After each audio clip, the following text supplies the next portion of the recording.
মাননীয় প্রধানমন্ত্রীকে ধন্যবাদ জানাই, অর্থমন্ত্রীকে ধন্যবাদ জানাই, রাজস্ব বোর্ডের চেয়ারম্যান মহোদয়কে ধন্যবাদ জানাই। 2026-27 অর্থ বছরের প্রস্তাবিত বাজেটকে গণমুখী ও বাস্তব ভিত্তিক আখ্যা দিয়ে সংবাদ সম্মেলন করেছে বাংলাদেশ বিড়ি শ্রমিক ফেডারেশন। সোমবার বেলা 11টায় রংপুর পাবলিক লাইব্রেরির হল রুমে এই সংবাদ সম্মেলন অনুষ্ঠিত হয়। বাজেটে বিড়ি শিল্পের শুল্ক অপরিবর্তিত রাখায় সংবাদ সম্মেলনে বিড়ি শ্রমিক নেতারা মাননীয় প্রধানমন্ত্রীকে অভিনন্দন, ধন্যবাদ ও কৃতজ্ঞতা জ্ঞাপন করেন। বৃহত্তর রংপুর বিড়ি শ্রমিক ইউনিয়নের সাধারণ সম্পাদক আবুল হাসনাত লাভলুর সঞ্চালনায় সংবাদ সম্মেলনে লিখিত বক্তব্য পাঠ করেন বাংলাদেশ বিড়ি শ্রমিক ফেডারেশনের সভাপতি আমিনুদ্দিন বিএসসি। লিখিত বক্তব্যে তিনি বলেন, বিড়ি শিল্প দেশের প্রাচীন শ্রমঘন একটি শিল্প।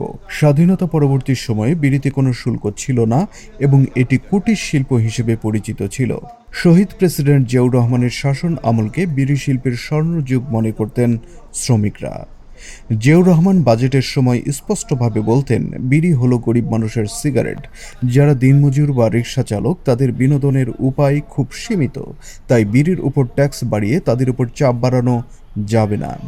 শহীদ প্রেসিডেন্ট জিয়াউর রহমানের সুযোগ্য সন্তান মাননীয় প্রধানমন্ত্রী তারেক রহমানও বিড়ি শ্রমিকদের কর্মরক্ষার্থে 2026-27 অর্থ বছরের বাজেটে বিড়ির শুল্ক অপরিবর্তিত রাখায় আবারও কৃতজ্ঞতা জানাচ্ছি।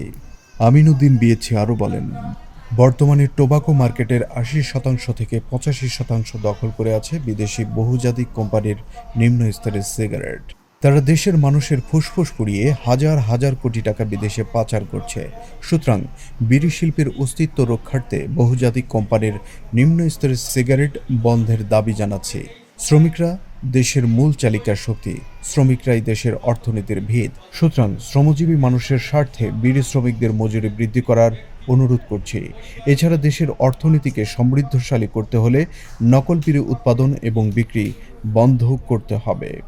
প্রস্তাবিত বাজেটে বিড়ির শুল্ক অপরিবর্তিত রাখা সহ মানুষের জীবনযাত্রার মান উন্নয়নের লক্ষ্যে নিত্য প্রয়োজনীয় 60টি পণ্যের কর ছাড় দেওয়ায় মাননীয় প্রধানমন্ত্রী তারেক রহমান, অর্থমন্ত্রী ও জাতীয় রাজস্ব বোর্ডের চেয়ারম্যান সহ সংশ্লিষ্টদের প্রতি ধন্যবাদ ও কৃতজ্ঞতা জানান শ্রমিকরা। এ সময় উপস্থিত ছিলেন বাংলাদেশ বিড়ি শ্রমিক ফেডারেশনের সহ-সভাপতি নাজিম উদ্দিন, লুৎফর রহমান, আনোয়ার হোসেন, যুগ্ম সম্পাদক আব্দুল গফুর, সাংগঠনিক সম্পাদক শামীম ইসলাম প্রমুখ।